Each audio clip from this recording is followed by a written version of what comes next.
Tous ces états. Le Et face-à-face. tout de suite, on accueille l'invité d'André Berkoff, maître Éric Cusas, avocat au barreau de Bruxelles et de Paris, qui a décidé de s'attaquer au géant du net, Facebook. Éric Cusas, bonjour. Bonjour. Maître. On s'est parlé, vous venez de Bruxelles et vous êtes entre Bruxelles et Paris, bien sûr, vous êtes avocat au barreau. Et puis vous, alors, vous êtes pas comme Don Quichotte s'attaquant au moulin à vent. Vous attaquez pas à des moulins à vent, vous attaquez à Facebook. Et on a beaucoup parlé de Facebook ces temps-ci, avec la loi Avia, puis beaucoup d'autres, ces plateformes, hein, les GAFAM, les Facebook, les Twitter, etc., etc. Alors d'abord, racontez-nous, qu'est-ce qui vous a amené, vous, avocat, à vous intéresser et surtout à combattre cette espèce de pouvoir, il faut le dire, hein, on l'a vu, qui est un pouvoir, je ne dirais pas la pieuvre, n'exagérons rien, mais enfin quand même, sur nos libertés, combien c'est important nos libertés, on sait très bien que le pouvoir de contrôle devient de plus en plus important chez ces plateformes. Racontez-nous. Alors, tout d'abord, je me sens pas du tout comparable à Don Quichotte parce que je ne pense pas que le moulin à vent va m'envoyer en l'air. Non, c'est parce que c'est un moulin à vent. Eux, ils ne sont pas les moulins à vent. Oui. En l'occurrence, tout ça part d'une aventure ou d'une mésaventure personnelle. Je suis moi-même inscrit sur Facebook j'ai été inscrit sur Facebook depuis 2011, je crois. Et au départ, j'avais fait ça tout simplement pour surveiller ma fille qui était toute jeune. Et je voulais m'assurer de la qualité de ses relations. Oui. Elle n'accepte pas un peu n'importe qui. Et puis au fil du temps, j'ai commencé à étoffer mon réseau d'amis. J'ai publié pas mal de posts à caractère politique, en partageant des articles que je trouvais sur le net, bien sûr. Des articles que j'écris aussi, parce qu'il m'arrive souvent d'écrire dans la presse française des articles à caractère politique. Et un matin de janvier 2020, j'ai constaté que ma page était désactivée. Sans que vous ayez prévenu quoi que ce soit, comme ça. Sans le moindre avertissement préalable, sans la moindre mise en garde, attention, vous faites quelque chose de très mal, etc.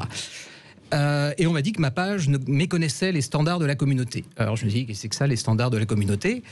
Je les ai interrogés, on m'a demandé une copie de ma carte d'identité que j'ai transmise, puisqu'effectivement on ne peut s'inscrire que sous son véritable nom, donc ça à la rigueur je peux le concevoir. Bien sûr. Et on m'a confirmé que ma page était désactivée pour méconnaissance des standards de la communauté, tout en refusant de m'indiquer quel standard j'aurais violé, quand et à quelle occasion. Ah bon, c'est-à-dire que vous méconnaissez les standards de la communauté, mais les standards, on vous dit, on ne peut pas vous dire quel standard. Exactement. C'est ça. Donc, je leur ai dit, attendez, les gars, je suis avocat tout de même, donc je leur ai dit, vous rompez le contrat pour une faute contractuelle, voulez-vous me dire quelle faute j'ai commise? Et là, ils me répondent, non, on ne peut pas vous le dire pour des motifs de confidentialité.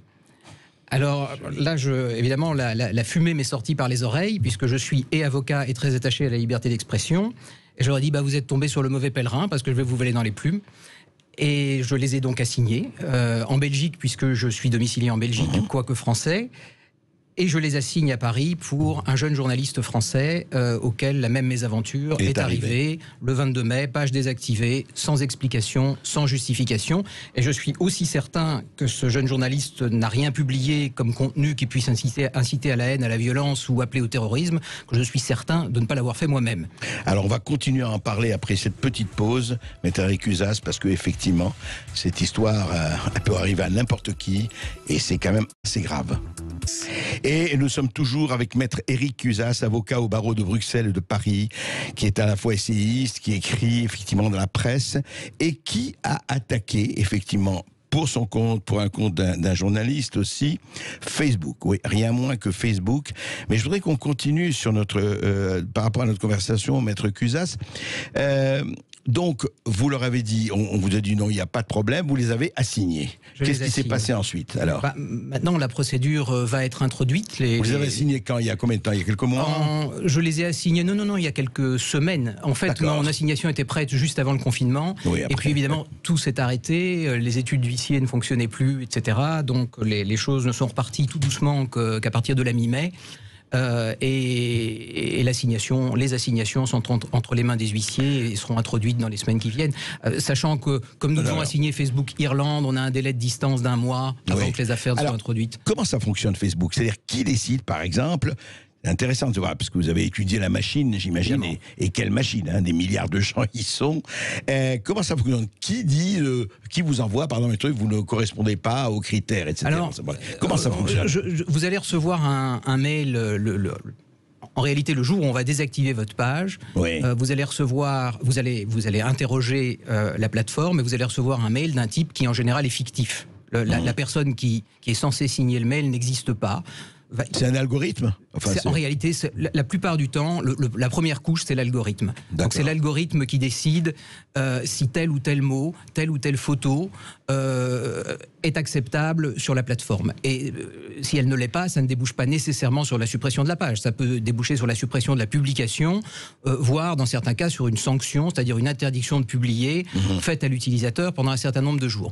Et la première couche, c'est l'algorithme qui va identifier un certain nombre de mots qu'il va considérer comme interdits, voire la chair, c'est-à-dire si vous publiez des photos de nus, ou de certains personnages historiques. C'est-à-dire si vous publiez une photo de Hitler, même en assortissant cette publication d'un commentaire historique, c'est-à-dire sans aucun caractère même polémique, et même critique. Mais vous voulez dire que la photo Hitler est interdite, enfin risque de vous entraîner. Toute photo. Je vous donne un exemple. Vous publiez une photo d'un officier, même de la Wehrmacht, avec un chaton entre les mains, et vous mettez comme commentaire « On peut être un barbare et aimer les chats ».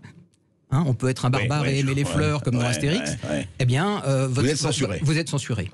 Vous êtes censuré. Alors qu'en réalité, vous critiquez la personne puisque vous dites c'est un barbare. Bien sûr, je comprends. Donc à ce moment-là, voilà, en fait, il suffit d'un mot, d'une photo. Voilà. Et l'exemple le plus récent, c'est Génération Identitaire. Facebook a annoncé il y a très peu de temps, enfin il y a quelques mois, qu'il supprimerait tout contenu traitant, même factuellement, de Génération Identitaire.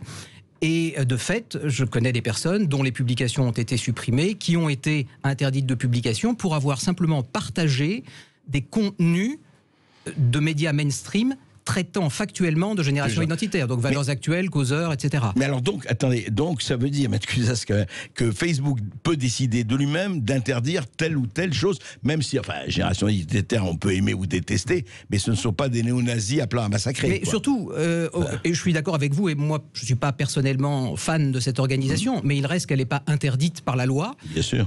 Et qu'à moins qu'elle ne tienne des propos qui tombent sous le coup de la loi pénale, c'est-à-dire qu'ils incitent à la haine, à la violence ou à tout autre comportement de ce type, je ne vois pas pour quelle raison. Mais attendez, il reste que Facebook est une plateforme qui est dans une relation contractuelle avec les utilisateurs. Donc Facebook pourrait parfaitement dire « j'interdis sur ma plateforme tel et tel type de publication ». Mais encore faudrait-il que ce soit clair. Or, les standards de la communauté ne le sont pas. Ben, c'est ça, c'est ce que vous devez dire au départ. C'est-à-dire, s'il dit, il publie une liste des choses en disant, voilà, telle photo de Hitler, enfin je dis n'importe quoi, est interdite, je suis une plateforme privée, j'ai le droit. Exactement. Exact, nous sommes d'accord. Mais alors là, par exemple, ce n'est plus au niveau de l'algorithme, c'est au niveau d'un humain. Non? Alors on passe la deuxième couche à un niveau plus élevé, ce sont effectivement des modérateurs, qui sont saisis, et là, il y a semble-t-il une plateforme au Maroc où se trouvent les modérateurs. Mais une fois encore, les critères sont si vagues, incitation à la haine, à la violence ou au terrorisme,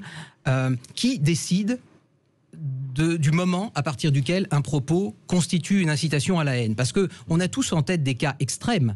Hein. Bien sûr. Si quelqu'un écrit il faut assassiner toute une catégorie de personnes, ou il faut assassiner les rouquins, ou etc. Où il faut renvoyer tous les étrangers chez eux au besoin par la force, bon, tout le monde peut trouver un consensus sur le caractère violent ou haineux. Mais il y a des tas de situations où des propos beaucoup plus subtils sont tenus, ne se voulant pas haineux, et où un type comme ça va arbitrairement décider que c'est de la haine et vous sanctionner.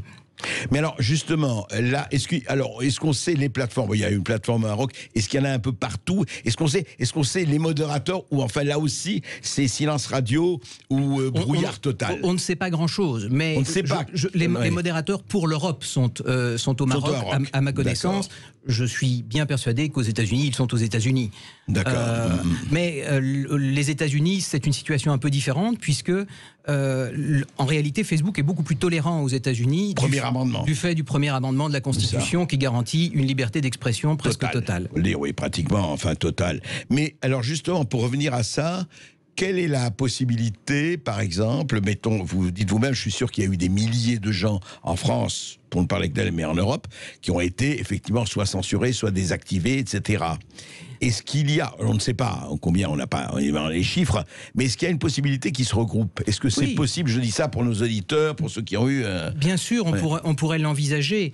Ce qui se passe en réalité, c'est que la plupart des gens qui sont victimes de ces mesures arbitraires, il faut bien le dire, de Facebook, en fait, grommellent dans leur coin, et puis créent une page sous le nom de Mathurin Le Mercier, et puis continuent à publier leurs petits trucs. Pourquoi? En faisant attention de ne pas... Voilà. Pourquoi? Parce que saisir la justice, ça coûte de l'argent. Et moi, évidemment, je suis avocat, donc je suis un boulanger qui fait son pain. N'est-ce pas? Donc, c'est ce que je leur ai dit. Je leur ai dit, les gars, moi, ça va me coûter les frais d'huissier, et puis ça va s'arrêter là. Hein. Le reste, je vais le faire moi-même. Oui, c'est ça, bien sûr. Et vous le prenez sous votre bonnet. Exactement. C'est votre métier. Enfin. Mais justement, en fait, est-ce que c'est le pot de terre contre le pot de fer? Alors, je ne crois pas que ce soit le pot de terre contre le pot de fer, dans le sens où j'ai réellement confiance dans la possibilité que nous avons, tant dans le cas de ce journaliste que dans le mien, de gagner, parce que je crois que notre dossier est bon. Et je crois qu'il est même très bon, parce que le 9 avril 2019... le tribunal de grande instance de Paris, aujourd'hui tribunal judiciaire, a déjà condamné Facebook à la demande du FC Que Choisir et a considéré que la clause qui permet à la société de désactiver sans préavis et sans avertissement la page d'un utilisateur est une clause abusive au sens du Code de la consommation. Elle est donc réputée non écrite dans les rapports entre le consommateur et la plateforme. Donc il y a déjà jurisprudence. Il y a une décision dont Facebook n'a pas fait appel. Et de Facebook n'a pas fait appel. Non. Ah oui, ça c'est intéressant. Ça date d'avril 2019.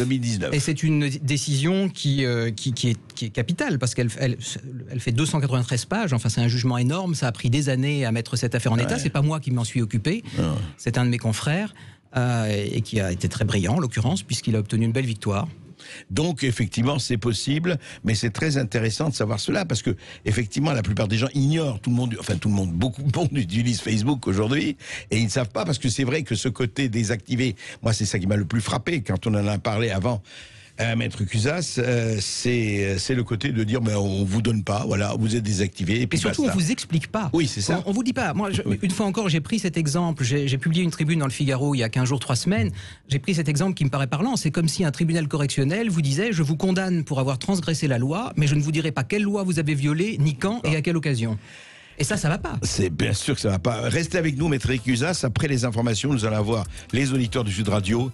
Et je suis sûr qu'ils ont beaucoup de questions à vous poser. Merci. Donc, on se retrouve tout à l'heure. Et vous tous qui nous écoutez, est-ce que ça vous est déjà arrivé de voir votre compte sur les réseaux sociaux suspendu, supprimé, des vidéos supprimées sans raison, sans qu'on vous ait donné une bonne raison?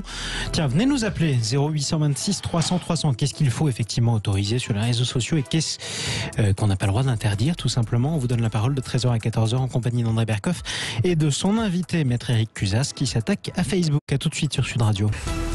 Liberté, liberté chérie, que de crimes numériques qu'on commet en ton nom. Hein. Là aussi, effectivement, avec le numérique, c'est entré. C'est pas nouveau, hein, les atteintes à la liberté d'expression, hélas.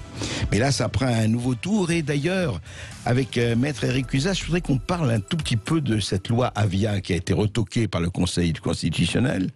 Mais elle est loin, la loi Avia, donc, qui disait, attention, ce n'est plus les juges qui vont juger de la mauvaise influence ou de l'iniquité de tel ou tel. Ce sont les plateformes, et si les plateformes ne le font pas, elles seront très lourdement taxées. Alors, vous en avez pensé quoi de cette loi Avia? C'était une hérésie juridique, et en termes de liberté d'expression, un véritable scandale. Et d'ailleurs, donc en fait, le dispositif, le cœur de la loi, c'était... les plateformes, toutes les plateformes ont l'obligation de supprimer les contenus incitant à la haine, à la violence, au terrorisme ou à caractère pédopornographique dans les 24 heures, sous peine d'amende allant jusqu'à 450 000 € par infraction. En d'autres mots, et le Sénat l'avait observé, ça allait conduire les plateformes à supprimer, dans un but de prévention, des contenus qui ne sont pas manifestement illicites.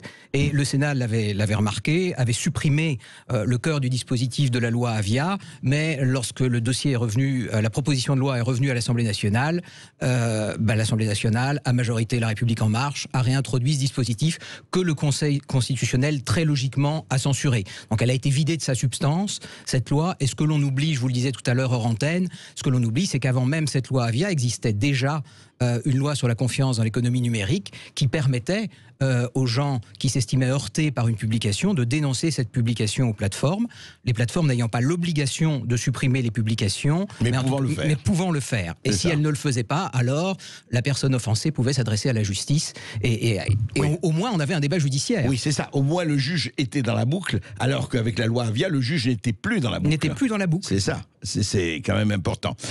Merci Eric Cusas, et n'oubliez pas, auditeurs de Sud Radio, 0826 300 300. Après cette petite pause, c'est à vous.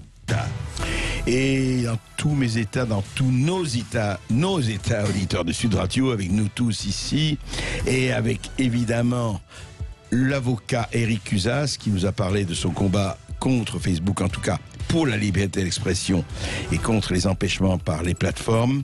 On va en parler avec vous et on va parler évidemment des élections municipales, bien sûr. On va parler aussi du racialisme et des racisés et de toutes ces campagnes qu'on ne qualifiera pas là pour essayer de dire que la France est un pays raciste et autres et autres et autres. En tout cas, à vous la parole maintenant. Allez, 0826 300 300, direction la Gironde. Sud Radio donne la parole à Lénie. Bonjour Lénie. Oui, bonjour Monsieur Berkoff, c'est pas Lénie, c'est Denis. Ah bah bravo. Pardonnez-moi. Denis, oui, je me suis dit Lénie, ça faisait Lénie Escudero, mais... Oui, ou Lénie non, c'est pas lui, c'est pas lui. Oui, Denis. Je voulais vous interpeller par rapport à votre coup de gueule de ce matin sur les abstentions. Ouais. Disons que c'était beaucoup, mais moi je sais pas, mais il y a 4 ans, rappelez-vous, Monsieur Macron, il a été élu avec 24% des voix quand même. C'est vrai, non, mais vous savez, oui, attendez, 24% des voix, il y en a eu d'autres qui ont été élus avec 20% des voix. Attendez, mais les Denis, les municipales, c'est pas les présidentielles. Les municipales, normalement, écoutez, vous savez que c'est la première fois dans l'histoire de la République. 60% d'abstention, on n'a jamais vu ça. C'est quand même pas rien, ça, non? Vous croyez pas? Oui, mais c'est pas rien, mais c'est normal, je veux dire, depuis années et des années, à chaque fois qu'on met quelqu'un au pouvoir ou qu'on fait confiance à des gens, tout le monde est déçu. Tout le monde est déçu. Rappelez-vous, la finance, c'est mon ennemi. Clac. Ouais, ça c'est vrai. Macron, c'est pareil. Le discours qui tient, on va mettre la vie civile au pouvoir. Mais c'est qui la vie civile pour Monsieur Macron? C'est les avocats, c'est les notaires, c'est les médecins. Voilà quoi. Donc, oui, mais attendez, est-ce que vous tout le monde est déçu. Tout le monde est déçu. Mais Denis, est-ce que la réponse c'est de dire tout le monde est déçu, donc on s'en fout, on va vers autre chose que voter, ou tout le monde est déçu en disant on va voter, on va renverser ces gens-là? Enfin, ces gens. La preuve, c'est que votre première solution est la bonne, c'est que les gens, ils en ont plus rien à faire, quoi. Et advienne que pourra, et on vit comme on peut, et on fait les gilets jaunes, et on va dans la rue, et on n'est pas content, et on gueule au travail. Je veux dire, tout le monde est, voilà, la satisfaction des Français, elle est là, quoi, aujourd'hui. On est les Gaulois réfractaires, hein, c'est ça. Exactement, exactement. Et voilà, vous avez vu, là, vous avez annoncé dans vos informations 146 des propositions, comme par hasard, dites donc, comme par hasard. Oui, vous parlez des propositions du Conseil pour le climat. La Convention citoyenne. Ah oui, la Convention citoyenne. Macron les a toutes retenues, sauf 3 d'entre elles. Oui, non, bien sûr. Oui, ça occupe, hein, ça occupe. Ça occupe, et puis on ne parle pas des vrais problèmes. Non, mais juste un mot, Denis. Vous ne croyez pas qu'à un moment donné, vous savez que les Français, ils sont aussi connus depuis des siècles, ils acceptent, et puis un jour, ils se rebellent, ils font la révolution, ou en tout cas, je ne sais pas qu'ils cassent tout, je ne dis pas ça, il ne faut pas casser tout, mais... Non, il faut pas. Voilà. Mais est-ce qu'on reste chez soi, chacun chez soi, on fait notre petite tambouille, ou bien on essaye de transformer les choses? Écoutez, je vais vous dire peut-être ce que vous avez connu, parce que je suis pas tout à fait de votre génération, mais je suis une petite dizaine d'années de moins. C'est fini, quoi. Je veux dire, les jeunes, maintenant, quand vous regardez, si les parents les incitent pas à aller voter, ils se déplacent même pas, quoi.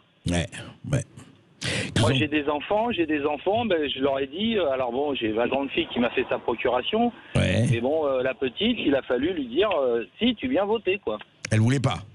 Je sais pas qu'elle voulait pas, elle s'en foutait. Elle s'en foutait, Oui, c'est vrai qu'il y a ce problème avec en tout cas beaucoup de jeunes générations. Donc peut-être qu'en France, ce matin vous discutiez sur un moyen, je sais pas, on devrait peut-être faire comme aux États-Unis, faire le vote électronique.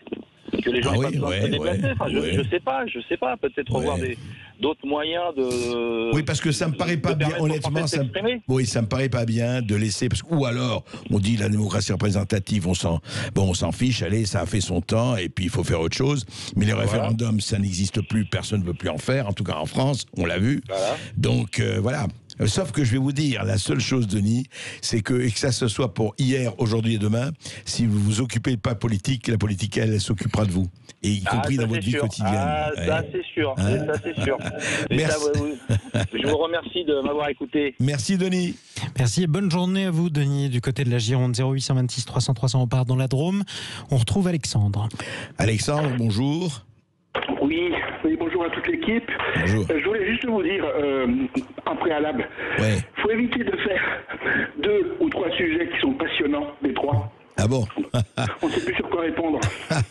C'est bien. Mais écoutez, vous faites plutôt plaisir là. Mais c'est vraiment, on est obligé, on ne peut pas faire un sujet sur toute l'émission. Donc on essaie de varier les plaisirs. Et puis approfondir, bien sûr. Et approfondir, c'est vrai. Mais on approfondit en général, mais là, effectivement, il y avait tellement de choses dans l'actualité, on ne pouvait pas le faire. Je voulais revenir sur le même sujet que le précédent. Oui, allez-y. Juste au préalable. Oui. J'ai noté son nom, mais je ne sais pas si je l'ai bien orthographié. Le premier, c'est Denis. Cusas. Ah, le maître Cusas, oui, absolument. Après notre invité, oui. Je ne croyais pas que Facebook ou d'autres organismes de ce genre pouvaient vraiment censurer. Et il a fallu,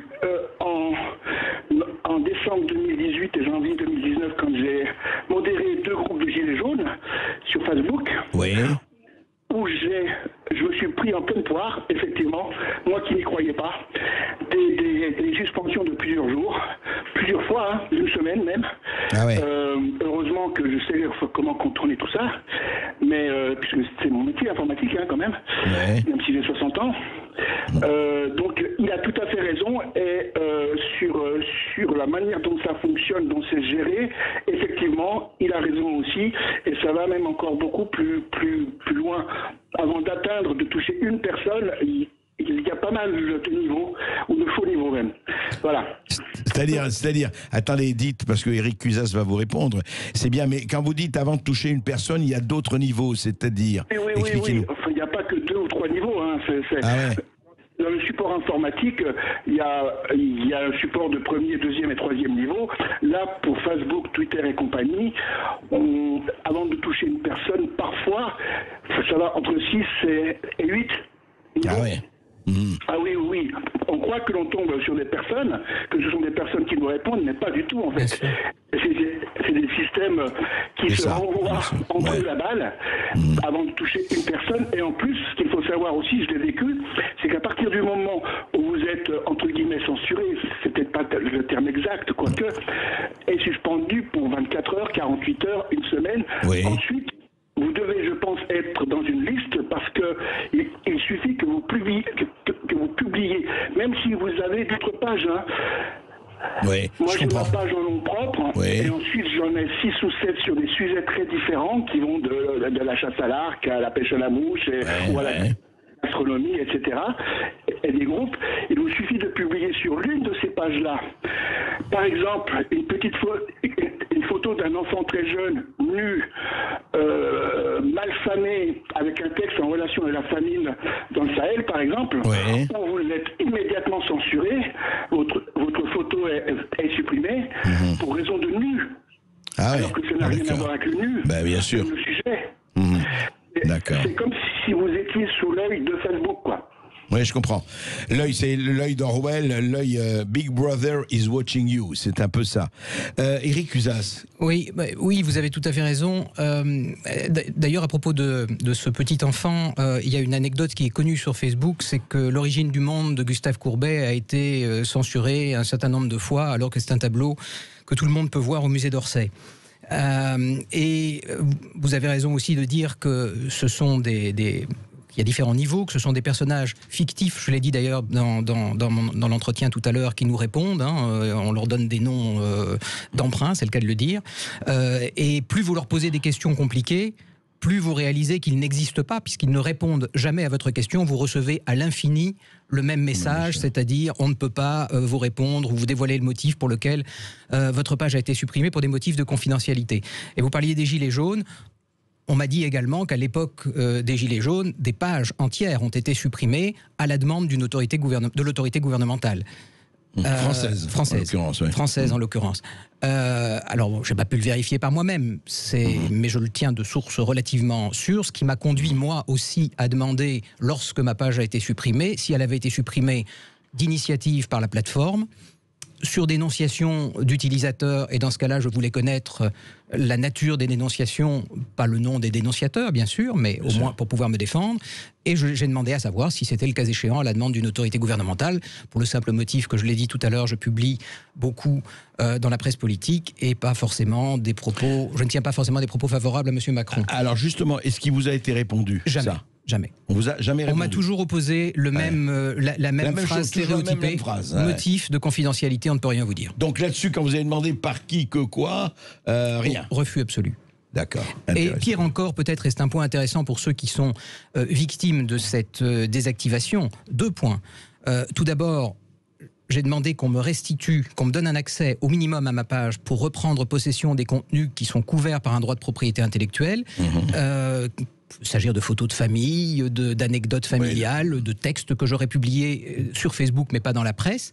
Et surtout, point important, quand on désactive votre page, on désactive également votre messagerie Messenger.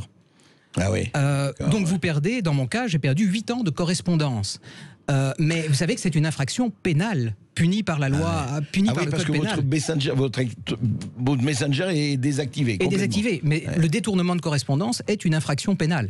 Bon, c'est important de le souligner parce que les gens ne le savent pas. Jean-Marie. 0826 300 300, pardon, les Hautes-Pyrénées, on retrouve Marie sur Sud Radio. Bonjour Marie. Oui, bonjour Monsieur Berkoff, bonjour Maître, bonjour Jean-Marie. Bonjour. Bon, moi, c'était par rapport à la censure sur Facebook. Donc, c'est une aventure qui m'est arrivée. Donc, je scrute un peu et je me suis mis au bronze depuis quelque temps. Et j'avais réalisé un petit adolescent noir, mais avec un étui pénien. Eh bien, ça a été enlevé de ma page Facebook. Donc, je l'avais communiqué parce que j'avais des amis artistes et tout ça.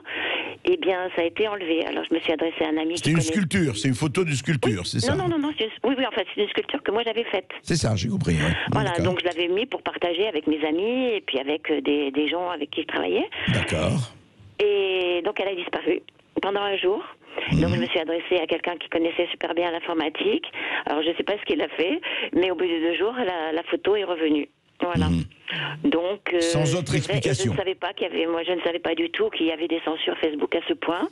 Et là, j'étais vraiment très très surprise et je comprenais pas. Et là, après, on m'a dit exactement ce que vous venez de dire depuis tout à l'heure. Et voilà, donc c'est vrai. Malheureusement, c'est vrai. Les étuis péniens, si vous me permettez, c'est un... Donc le petit garçon, le petit adolescent... Non, mais je vois très bien ce que c'est, mais c'est un sujet classique sur Facebook. En réalité, l'avocat le confrère qui intervient avec moi dans la procédure parisienne est un peu taquin et il publie chaque année, une fois, un étui pénien papou et à chaque fois, ça lui vaut une interdiction de 24 heures. L'algorithme doit être dressé à identifier les étuis péniens. Interdiction. C'est formidable. Donc, moi, je me suis dit, bon, c'est très, très, très correct, parce qu'il est habillé, entre guillemets. Oui, bien sûr. Non, mais vous voyez, c'est ça, dans ce qu'Éric Cuisaz vous expliquait. En fait, ce sont des machines. Elles sont arrêtées par soit un mot, soit une image, soit telle ou telle image. Et automatiquement, paf, ça disparaît 24 heures. C'est ce qui vous est arrivé. Oui, voilà. Merci de votre témoignage, en tout cas. Merci beaucoup à cette radio. Merci à vous, Marie, merci à vous. Romain nous appelle des Alpes-Maritimes au 0826 300 300. Bonjour Romain. Oui, bonjour André, bonjour Sud Radio. Bonjour. Voilà, écoutez, moi je voulais témoigner à peu près sur le même sujet que votre invité. Oui. C'est-à-dire que moi aussi, je me suis fait bannir dans le réseau social. Alors, il ne s'agit pas de Facebook, c'est-à-dire que ce n'était pas vis-à-vis de la liberté d'expression, j'avais rien de posté de particulier. C'était sur un réseau professionnel. Alors là, si vous voulez, le bémol, c'est surtout que sur un réseau professionnel, vous êtes en contact avec des futurs employeurs, vous avez des discussions pour d'éventuelles missions, et c'est vrai que du jour au lendemain, vous vous retrouvez sans rien. Vous vous connectez, vous n'avez plus accès à votre page, Et de la même manière que votre invité, là, je suis désolé, j'ai oublié son prénom, c'est pour ça que... Éric Cusas, Maître Cusas, oui, allez-y. Maître Cusas. Et du coup, lorsque vous contactez, donc je ne sais pas si je peux le nommer, le réseau social. Oui, si, allez-y. Donc c'était LinkedIn. LinkedIn, oui, j'ai pensé que c'était LinkedIn, oui. Voilà. Et effectivement, lorsque vous les contactez, vous recevez des messages types qui disent, eh bien écoutez, nous avons banni parce que vous ne respectez pas les conditions d'utilisation, mais envoyez-nous votre carte d'identité et nous pourrons peut-être vous débannir. Et lorsque vous demandez le motif précis de pourquoi, qu'est-ce que vous avez fait, vous ne l'avez jamais. C'est fou, même chose. Oui, et c'est pas un problème de liberté d'expression, mais ça reste un problème contractuel. C'est-à-dire que avec LinkedIn, on a un contrat, comme on a un contrat avec Facebook, ça a été reconnu par le tribunal de grande instance de Paris en 2019. Alors un contrat, il est toujours possible de le rompre. Mais moyennant l'octroi d'un préavis raisonnable ou pour faute grave, mais il faut que la faute soit identifiée. Et oui, ici, c'est pas le cas. Ici, c'est pas le cas. Oui, bien sûr. C'est ça. Et vous n'avez jamais su, on vous a jamais dit pourquoi, la raison, rien. Non, pas du tout. Effectivement, vu que LinkedIn après est gratuit, moi je ne me suis pas formalisé, je me suis contenté de prendre une nouvelle adresse mail et de me reconnecter dessus. Donc voilà, j'ai envie de dire, c'était pas si grave que ça, même s'il y avait des conversations en cours avec d'éventuels employeurs. Donc voilà. Non, bien sûr. Après, je ne sais pas si j'ai le temps, mais j'aurais aimé poser une question un peu sur le même sujet. Mais pendant le confinement, restriction de liberté oblige, moi je suis un grand randonneur. Mais là du coup j'étais confiné chez moi et je m'étais remis à jouer à un jeu vidéo qui était payant. Sauf qu'avec le télétravail, mon ordinateur était configuré pour utiliser ce qu'on appelle des VPN, c'est-à-dire que mon adresse IP changeait constamment pour pouvoir me connecter sur le réseau de mon entreprise. Ce qui m'a amené à me faire bannir du coup de ce jeu vidéo payant, sans aucun remboursement ni rien. Et là encore, si vous voulez contacter le service après-vente, j'ai envie de dire, vous n'avez pas de réponse. Vous avez payé, vous n'avez plus accès à ce à quoi vous avez payé, ce qui est un service, et personne ne vous répond. Et j'aurais aimé savoir, vu que Maître Éric est avocat, si ce genre de pratique est tout à fait légal, si l'entreprise est dans son droit, ou si c'est quand même un abus de leur part. Non, je reviens à ce que je disais pour LinkedIn. À partir de l'instant où, a fortiori ici, il s'agit d'un service payant. Bon, le service de Facebook, par exemple, n'est pas payant, mais ça reste contractuel puisqu'ils utilisent vos données personnelles à des fins commerciales. Ils vendent vos données personnelles. Mais ici, vous êtes dans le cadre d'un service payant, donc clairement contractuel. Et une fois encore, on peut vous supprimer le service que vous avez acheté qu'en vous fournissant un motif, et en l'occurrence, il faut que vous ayez commis une faute grave prévue par les conditions générales d'utilisation. On ne peut pas supprimer comme ça. On ne peut pas supprimer juste parce que votre tête ne revient pas ou... Non, mais il avait changé d'IPN, vous savez, il avait changé de... Mais ça, c'est autre chose. Ouais. C'est autre chose, oui. D'accord, merci. Merci à vous, Romain. Et vous continuez à nous appeler 0826 300 300. Est-ce que vous êtes fait bannir, censurer des réseaux sociaux, oui ou non? Est-ce que ça vous est arrivé? Est-ce que vous comprenez que ça arrive à d'autres? 0826 300 300. On est ensemble jusqu'à 14h en compagnie d'André Berkoff et de son invité. À tout de suite sur Sud Radio. Et nous sommes toujours avec vous, auditeurs de Sud Radio, et avec Maître Éric Cusas pour parler effectivement de la liberté d'expression par rapport au Facebook, par rapport aux grandes plateformes, et surtout comment s'en défendre. Jean-Marie. 0826 300 300. On tourne à Bordeaux, on retourne en Gironde et on va à Bordeaux. On trouve Martine sur Sud Radio. Bonjour Martine. Bonjour Monsieur Berkoff, je vous ai déjà appelé. Alors écoutez, moi je voulais pas vous parler de ça. Je ne suis pas victime des réseaux sociaux parce que je ne veux pas y aller. Voilà. C'est votre droit le plus strict, ma chère Marie. Voilà. Donc c'était moi pour vous parler des élections à Bordeaux. Donc je me sens un peu hors sujet. Mais non, on a parlé des élections municipales en début d'émission, donc voilà, vous n'êtes pas du tout hors sujet. Alors moi, vu mon âge, je vous avais appelé pendant le confinement. Oui. J'ai toujours le même âge, c'est-à-dire 70 ans, et je ne suis pas allée voter au premier tour parce qu'on n'avait ni masque, ni gel. Et au second, vous êtes allé voter? Eh bien voilà. Je suis allée voter, faire mon devoir de citoyen. C'était très compliqué, parce que à Bordeaux, il y avait Monsieur Florian et Monsieur Urmic. Oui. Et bon, moi je pense qu'au municipal, on vote pour sa ville, on vote pas pour... Donc moi, ce que je reproche un peu à ce qui s'est passé à Bordeaux, d'abord, toute la ville a été bétonnée pour que l'on voit de très belles pierres, et c'est vrai, mais en même temps, on manque d'arbres, on en a manqué beaucoup l'été dernier, et donc... Et dans les jardins aussi, vous savez, tous les jardins qui sont à l'intérieur des rues, enfin, toutes les échoppes donnent sur des jardins. Alors là, des studios se construisent dans les jardins, les échoppes montent au-dessus, enfin, ça se construit beaucoup parce que ça rapporte, voilà. Ah, bien sûr. Et donc, moi, je suis allée voter et j'étais très embêtée. Mais je me suis dit, on peut quand même être vert. On peut être vert parce qu'on aime les arbres, et c'est pas pour ça que je suis socialiste. On peut être vert, souverainiste. On peut être ce qu'on veut, bien sûr. Et voilà. Alors, j'ai voté pour monsieur. J'ai pas voté pour monsieur Florian parce que j'ai trouvé qu'il se faisait squatter par la REM avec monsieur Cazenave, et qu'il était bon. J'avais pas envie de donner ma voix à monsieur à la République REM, en marche, tout simplement. Oui. Et j'ai voté M. Urmic, et puis alors hier soir, j'ai vu à la télé que j'avais fait un vote socialiste, que tout le monde, que cette grande vague verte, ça allait être... C'est Europe Écologie Les Verts, oui, mais c'est aussi... Il n'y a pas de parti, M. Berkoff, de vert qui soit pas forcément européen. Vous voulez dire, est-ce qu'il n'y a pas de vert pastèque, c'est-à-dire vert à l'extérieur et rouge à l'intérieur? C'est ce fameux vert pastèque. Et moi, je me sens un peu... Alors, c'est comme ça, je me dis, mais je vais pas voter la première fois, cette fois-ci, je vais voter, je me sens un peu cocu ce matin. Ah, écoutez, je crois, Chamat, et que vous n'êtes pas la seule, à mon avis, à vous sentir cocu ce matin. Il y a eu un certain nombre. Après, écoutez, hein, vous avez envie d'intervenir là-dessus, Maître Cusas, non?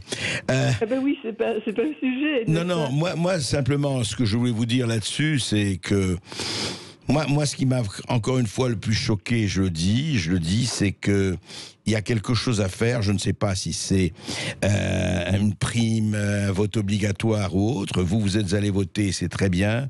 Le problème, c'est qu'on constate effectivement une totale déconnexion. Les Français n'ont plus envie de ce qui se passe et de ce système. Ça, c'est très clair. Et effectivement, vous avez des gens, là, les écolos se sont alliés aux socialistes et à la gauche et à ceci et à cela. Voilà. Bon, mais ça, vous savez, ça, c'est la cuisine électorale. Ça a toujours existé, ça existera toujours. Mais le vrai problème, Martine, pour moi, c'est, et peut-être qu'ils ont raison ou pas, je ne sais pas, c'est cette désaffection de millions et de millions de gens. Encore une fois, vous imaginez, 60%. Je regrette d'être allé voter, mais tout ça pour dire que vraiment, M. Berkoff, tout s'effondre. Tout s'effondre. Tout ce que l'on vit actuellement, tout ce que l'on voit, les statuts s'effondrent aussi. Je trouve que c'est triste, M. Berkoff. Vraiment, on ne sait plus à qui se vouer. Mais je suis d'accord avec vous que c'est très triste, et c'est très triste parce que ça rentre dans l'irrationnel. Dans le fonds de commerce, il y a des gens qui savent très bien ce qu'ils font et qui utilisent et qui exploitent ça à des fins électoralistes et autres. Et il y a des gens qui se laissent prendre, et vous avez ce qu'on appelle, et vous savez, c'est effectivement très dangereux, c'est qu'il suffit de quelques minorités, vous savez, pour faire basculer. Hein.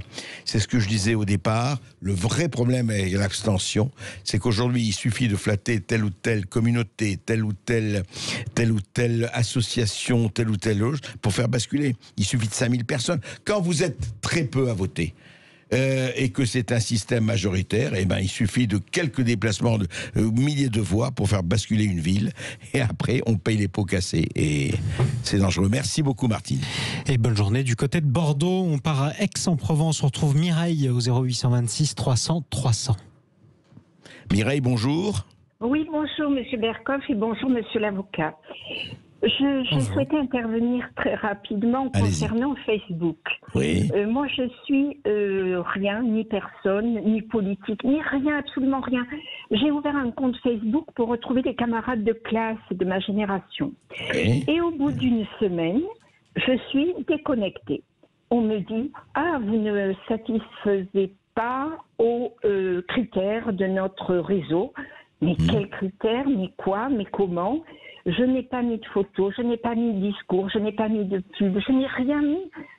Simplement, j'ai tapé le nom de quelques camarades de classe de mon enfance. Oui, que vous les retrouvez. Pour essayer de les retrouver. Oui. C'est tout. C'est étonnant, ça. Ah oui, et on vous a, et quoi, au bout de combien de temps on vous a dit oui À peu près une semaine. Une semaine. Éric Maître Cusa, c'est étonnant ça. Écoutez, oui. Je ne suis rien ni personne. Hein. Ben, je ne prétends pas être qui que ce soit d'ailleurs, mais dans la différence entre vous et moi, c'est que vous n'avez même tenu aucun propos de quelque nature que ce soit qu'on puisse qualifier d'une façon ou d'une autre d'appel à la haine ou d'appel à la violence. Donc effectivement, c'est tout à fait inexplicable. Alors la seule explication que je vois, mais c'est vraiment purement intuitif ce que je dis, c'est que si vous avez envoyé, je sais pas moi, 50 ou 60 invitations et que ces invitations ont été refusées à des personnes avec lesquelles vous n'aviez pas d'amis en commun, vous avez peut-être reçu, enfin normalement vous auriez dû recevoir un avertissement de la plateforme. Oui. Je vois pas d'autre explication, honnêtement. Je ne suis pas un technicien. Dites-nous ce que vous avez fait, oui, enfin parce que... Je peux vous répondre tout de suite. Allez-y. J'ai reçu 2 invitations, une de la part de mon fils et une de la part de ma fille. Donc, qui sont des gens comme moi, tout à fait très ordinaires. Et donc, j'ai répondu, c'est tout. C'est tout ce que j'ai fait. Et moi, je n'ai lancé aucune invitation parce que pour l'instant, je le regrette, je n'ai trouvé personne qui corresponde aux camarades de classe que j'ai pu avoir auparavant, quoi. Voilà, mais vraiment, rien. Donc, j'en ai parlé à mon fils qui m'a dit, mais je ne vois pas ce qui se passe. Tu n'as qu'à refaire un compte avec une adresse un peu modifiée. C'est ce que j'ai fait. Et depuis, tout se passe bien. Mais je n'utilise pas Facebook pour faire des annonces, des discours, rien du tout. Non, c'est clair. C'est familial, oui. Écoutez, vous avez fait, effectivement, vous avez cherché des amis de famille. Comme quoi, il y a sûrement un truc côté. Oui, l'algorithme doit picoler, à mon avis, parfois. Hein. Ah, c'est ça. À mon avis, vous avez été victime d'un employé de Facebook complètement alcoolo. Et je dirais même pochetron. Ça arrive. Merci en tout cas de votre témoignage. Voilà, c'est moi qui vous remercie. Au revoir. Merci à vous et bonne journée du côté d'Aix-en-Provence. Mireille, 0826 300 300. On part dans les Landes. Mimizan, on retrouve Marie sur Sud Radio. Bonjour Marie. Bonjour tous deux, là, en pleine forme. Bon, alors, j'espère que vous n'avez pas reçu un choc, Monsieur Berkoff. Non. Avec les Verts. Non, aucun choc avec les Verts. Je suis d'accord que c'est un problème qu'une minorité, quelle qu'elle soit, puisse diriger la France. Donc la seule solution pour moi, c'est le vote obligatoire avec sanction pour ceux qui ne vont pas voter. C'est impératif. Si on continue à dire qu'il y a un déni de démocratie, que ça peut pas marcher comme ça, il faut prendre des solutions radicales. Voilà. Il y a des pays où il y a le vote obligatoire. Première chose. Maintenant, deuxième chose. Bon, je comprends, pour moi, les Français, dans leur esprit, ou une grande partie des Français, sont démobilisés parce qu'ils pensent que ça ne sert à rien d'aller voter, que rien ne change. Une minorité pense le contraire et pense qu'il faut prendre le pouvoir pour faire changer les choses. Donc, cette minorité, c'est les Verts, même si je suis contente qu'ils aient l'écran de ville et tout ça, pour montrer ce qu'ils peuvent faire. Ça, je suis contente qu'ils soient au pouvoir pour essayer de faire changer certains. Voilà, ça, je suis contente. Mais cette minorité peut engendrer, et Emmanuel Macron vient de le comprendre, parce que là, il se situe à l'heure actuelle, avec sa convention collective, comme le premier écologiste. Il veut être le premier des écologistes. Ah ben si. Bon, c'est son droit. Hein. Après tout, c'est le patron, c'est le chef, c'est son droit. Donc moi, je ne discute pas là-dessus. Qu'il aille convaincre les Français qu'il est le premier, ça le regarde. Bon, mais ces Verts qui sont là et qui sont convaincus, eux, qui peuvent faire changer les choses en France sur le plan de la santé, sur le plan économique, sur le plan social, peuvent entraîner, c'est une vague, et peuvent entraîner en 2022 une nouvelle vague verte. Ça, c'est le... Eh bien, on verra bien. Oui, mais je pense que c'est une grande dynamique.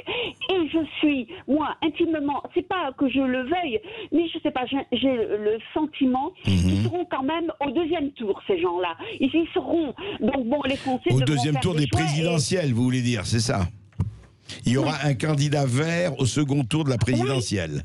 C'est ça ce que vous êtes en train de dire, Marie. Oui, d'accord. Oui, moi je dis ça parce que c'est puissant. Oh, pas dans les Landes, parce qu'ici dans les Landes, vous savez, les Verts... Mais vous êtes écologiste par essence dans les Landes. Vous avez eu le premier écologiste qui s'appelait François Mitterrand dans les Landes. Hein. Ah, oui, mais depuis, il y a eu Laurent Neb, le chlordécone, il y a eu tout ça. Allez dire ça aux agriculteurs. Alors là, vous vous faites incendier. Moi, je ne peux plus parler parce que je me fais trop incendier. Bon, alors donc, je dis rien. Je laisse ça au gouvernement de prendre ses solutions. Eh bien, écoutez, on verra bien, Marie, on verra bien on verra bien. Et si ça marche et s'ils font du bon boulot, eh bien, tant mieux. Qui ne souhaite pas qu'ils fassent que tous ces gens-là, fraîchement élus, fassent un très bon boulot pour la collectivité et pour le collectif. Qui vivra, verra. Merci à vous, Marie. Delphine nous appelle de Bordeaux, 0826 300 300. Bordeaux, justement, une des grandes villes tombées dans l'escarcelle des écologistes. Bonjour, Delphine. Bonjour. Bonjour. Merci de prendre mon témoignage. Donc, je voulais intervenir sur les deux sujets, à propos du vote et à propos de Facebook. Pour moi, ce sont deux sujets liés. C'est lié à la démocratie et à notre société. Oui. Et je pense que je vais apporter une voix un petit peu discordante à ce que vous avez dit, bien que je partage toujours vos analyses. Mais il me semble que maintenant, il faut voir bien au-delà de ça et que, au contraire, il faut s'extirper de ce système. Et que moi, j'ai choisi de ne plus aller voter. Alors que je suis très très intéressée par la politique, que je suis très active dans le milieu politique. Je me suis présentée à des élections pour être maire il y a 6 ans. Bon, voilà, c'est quelque chose qui me tient énormément à cœur. Mais pour avoir connu le système de l'intérieur et pour observer tout ce qui se passe actuellement, y compris ce qui se passe au niveau des écologistes, qui sont pourtant une vision du monde que je porte dans mon cœur, mais j'ai bien peur qu'il y ait de la manipulation là-dessous aussi. Je pense qu'il ne faut plus aller voter. Moi, je ne vote plus. Et au contraire, c'est quand tout le monde aura fini de voter, quand plus personne n'ira voter, que ce système sera complètement discrédité, qu'il faudra trouver autre chose. Tant qu'on continue à participer à ce système, tant qu'on continue à lui donner de la légitimité, on continuera à avoir des gens qui représentent personne, qui se présentent et qui ne sont là que pour leur carrière et qui ne font que de l'électoralisme. Parce que finalement, c'est ça qui se passe. C'est qu'une fois que les gens sont élus, ce qu'ils veulent, c'est juste être réélus et que c'est extrêmement facile de manipuler les opinions et d'aller dans le sens de la majorité et de se faire élire. En fait, c'est pas du tout donc ce que vous dites, vous, Marie, c'est boycott général. C'est-à-dire, si vous voulez que le système change, si vous voulez qu'on change vraiment le système, n'allez pas voter, effectivement, ce serait une espèce de catastrophe, enfin de catastrophe, en tout cas de tremblement de terre, je ne dis pas que... Exactement, c'est la première étape pour un vrai changement. Tant qu'on va continuer à valider ce système, cette société, il n'y aura pas de réel changement, et de toute façon, on accordera toujours son crédit ou la légitimité à quelqu'un qui soit est financé par des gros groupes, soit est soutenu par des lobbies, etc. etc. Donc, et il y a une énorme manipulation médiatique autour de ça, vous savez très bien que c'est les médias mainstream. Donc, et par rapport à Facebook, en tout cas, moi, c'est ma démarche. Je ne vais plus voter. Marie, juste là-dessus, vous parlez de Facebook, Éric Cusas veut vous répondre là-dessus, en tout cas, intervenir. Sur la démocratie représentative et la façon dont elle fonctionne, j'ai écrit un article dans Politique Magazine il y a 6 mois peut-être, qui s'intitulait L'impossible démocratie, autopsie d'un totalitarisme doux. Et je crois que... Alors, je ne suis pas d'accord avec votre analyse, enfin, avec votre résignation, c'est-à-dire avec le fait de ne pas aller voter parce que finalement vous donnez davantage de pouvoir et pour encore longtemps à ceux qui le veulent. Ce que je pense, c'est deux choses. D'une part, que ce qui s'est passé hier au municipal valide l'analyse de Christophe Guilly, le géographe qui a imaginé la France périphérique, qui a imaginé le concept de France périphérique, c'est-à-dire que finalement le monde politique est dirigé par une élite et les personnes au service de cette élite qui représentent à peu près 30% de la population, tandis que 60% des Français ou 70% des Français qui vivent en dehors des grandes métropoles sont oubliés, traités de bas du front dès qu'ils veulent défendre la seule chose qui leur reste, c'est-à-dire leur capital culturel. Et je pense également que l'une des stratégies du politique, mais ça c'est mon analyse et je ne sais pas si ce n'est pas du complotisme finalement, l'une des stratégies du politique est de diviser les Français le plus possible en autant de communautés ethniques, sexuelles, régionales, tout ce que vous voulez. Marketing de segmentation. Un marketing de segmentation, exactement. Et de sorte que les gens soient centrés sur leurs aspirations personnelles et égoïstes et ne se préoccupent plus de faire communauté. Et je crois que dans le fond c'est ça. Vous n'allez plus voter parce que vous n'avez plus de sentiment d'appartenance, vous n'avez plus le sentiment que ça va changer quoi que ce soit, vous n'avez plus le sentiment d'appartenir à une collectivité englobante. Marie, restez avec nous. Nous allons continuer en tout cas sur ce sujet après une petite pause. À tout de suite. Merci. Et vous continuez tous à nous appeler 0826 300 300. Merci à notre invité qui doit nous quitter avant la fin de. Alors peut-être que vous voulez revenir. Alors Eric Cusas va rester avec nous à l'antenne sur Sud Radio. 0826 300 300. Vous restez avec nous. On se retrouve dans un instant. À vous l'honneur, mon cher André Berkoff, c'est votre émission. Et nous sommes donc avec Maître Eric Cusas et avec Delphine qui avait une question à poser sur Facebook. Delphine. Oui, merci. En fait, c'est pas vraiment une question, c'était aussi le constat que je fais par rapport à l'utilisation de Facebook. Oui. En fait, moi, cette histoire d'avoir le sentiment de plus faire partie d'une communauté dont on parlait tout à l'heure, je ne l'ai pas. Hein. J'ai vraiment un sentiment d'appartenir à une communauté qui est la communauté française, mais je pense qu'il n'y a aucun candidat qui nous représente. Et malheureusement, je pense que Facebook participe à cette partition justement de la société, avec chacun qui a ses petits intérêts particuliers, qui vraiment commence on est vraiment dans cette segmentation dont vous parliez. Ouais. Et justement, moi, j'ai une page Facebook, mais alors je m'en sers vraiment, déjà pour balancer quelques articles que je transfère sur des sujets particuliers quand je veux informer ma petite communauté proche, c'est-à-dire ma famille, mes amis, pour garder du lien, parce qu'eux s'en servent énormément. Donc ça sert vraiment à garder du lien. Et moi, ça me choque pas du tout que Facebook censure des pages. Alors, j'ai pas lu le contrat entièrement. Je veux bien croire que ce soit pas contractuel, et c'est vrai qu'il y a un contrat entre Facebook et nous. Mais franchement, Facebook, c'est une entreprise privée. On paye rien pour s'en servir. Il y a des gens qui s'en servent énormément, ça rend énormément de services. Donc, qu'une entreprise privée fasse ce qu'elle veut avec un outil pour lequel on ne la paye pas. Je sais bien que quand on ne paye pas, c'est nous l'objet, etc. Je le connais par cœur. Mais il faut arrêter aussi de faire croire aux gens qu'ils ont des droits sur le virtuel, alors qu'en fait, c'est eux qui plongent dans quelque chose qui leur échappe complètement. Je pense que ça serait beaucoup mieux de moins consommer ce genre de choses et de faire de s'abonner à des publications payantes et intelligentes françaises. Ça ferait fonctionner le système, ça ferait fonctionner la démocratie. Il faudrait militer dans ce sens-là. Alors qu'on se sert de Facebook pour militer dans ce sens-là, je veux bien, mais qu'on croit que des données qu'on a sur Facebook ou quelques réseaux sociaux soient des données qui nous appartiennent, qui sont notre propriété, etc. Alors qu'en fait, c'est une société privée qui nous offre cet outil gratuitement. Je pense que c'est un peu exagéré, quoi. Voilà. Eric Cusas. Mais vous avez été très clair. C'est une réflexion plus qu'une question. Je ne suis pas d'accord avec vous. D'abord, le service n'est pas gratuit, et ça a été reconnu par le tribunal de grande instance de Paris. Le service n'est pas gratuit puisque, comme vous l'avez dit, vous êtes l'objet, c'est-à-dire que vos données personnelles sont vendues à des sociétés commerciales.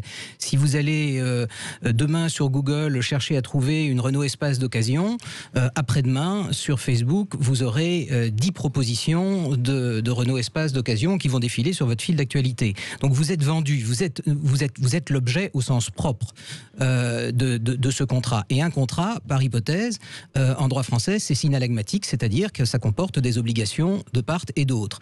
Et parmi les obligations, lorsqu'on rompt le contrat, eh bien, il y a à minima celle de... et je ne me place pas du tout sur le plan de la liberté d'expression. Ici, il y a à minima l'obligation de justifier de la raison pour laquelle on a mis fin au contrat. Et ça, Facebook ne le fait pas, parce qu'il se considère comme au-dessus des lois, au-dessus du droit contractuel. Le droit contractuel est là, il s'impose à Facebook en France comme à tous les autres opérateurs économiques. C'est tout. Delphine ? Oui, je suis tout à fait d'accord avec vous sur le plan contractuel. Il suffirait qu'il rajoute une ligne pour qu'il puisse échapper à ça, j'imagine.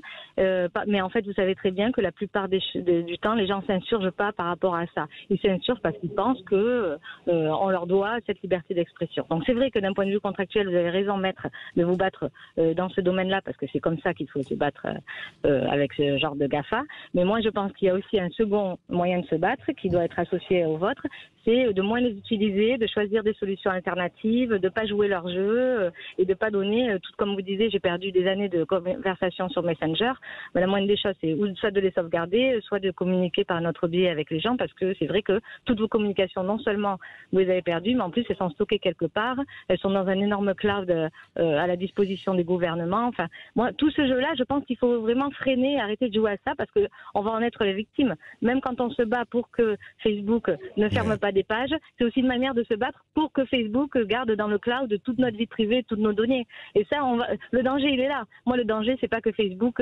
ferme des pages. Moi, le danger, c'est qu'au contraire, Facebook ait des pages du monde entier et qu'il les stocke et que toute la vie privée de tous les humains soit aux mains de multinationales. Delphine, oui, je crois que vous rejoignez quand même quelque part, parce que effectivement, il y a la voix de ce que vous dites, mais effectivement, le fait, est-ce qu'il ne faudrait pas, justement, votre Messenger et autres, est-ce qu'il ne faudrait pas peut-être trouver des moyens parallèles pour se battre et défendre ça, quoi? Oui. Tout d'abord, moi, quand ma page a été désactivée, je n'avais aucune idée des circonstances dans lesquelles une page pouvait être désactivée. Hein. C'est parfois les cordonniers les plus mal chaussés, et moins encore, j'imaginais qu'on supprimerait toute ma messagerie. Donc si je l'avais imaginé, j'aurais peut-être effectivement sauvegardé les messages les plus importants, parce qu'il y en a des tas qui sont anodins. Et puis aussi, il faut reconnaître que Facebook a été à l'origine un merveilleux outil de communication et de liberté d'expression. Et puis finalement, cet outil s'est transformé au fil du temps. La censure a commencé à apparaître. On a vu, on en parlait avec André Berkoff tout à l'heure, on voit maintenant Coca-Cola qui trouve que Facebook n'est pas assez répressif en termes de censure et qui suspend ses contributions à la plateforme. Pourquoi ? Parce que essentiellement, on le disait aussi tout à l'heure, aux États-Unis, la liberté d'expression est absolue. Premier amendement de la Constitution, on peut dire ce qu'on veut. Et aux États-Unis, voilà, Facebook est beaucoup moins répressif qu'il ne l'est chez nous. Donc, je suis d'accord avec vous pour dire que la plateforme a peut-être atteint ses limites. Elle a beaucoup changé. Il reste que quand vous avez été dessus pendant 8 ans, vous avez accumulé des habitudes. Et puis surtout, j'aime pas qu'on me marche sur les pieds. Tout à fait. Merci Eric Cusas, merci à vous Delphine, et puis on se laissera jamais nous marcher sur les pieds, on est bien d'accord. Et nous suivrons les résultats de la guerre entre notre invité maître Eric Cusas et Facebook, le géant mondial des réseaux sociaux. Merci André Berkoff qui est de retour de vacances pour 2 semaines au moins sur Sud Radio. Ravi de vous retrouver à l'antenne. On se retrouve demain en direct à midi sur Sud Radio, de midi à 14h. La journée continue à l'écoute de Sud Radio, puisque dans quelques instants, juste après les informations, vous retrouverez Brigitte Lahaye Sud Radio de 14h à 16h. Portez-vous tous bien.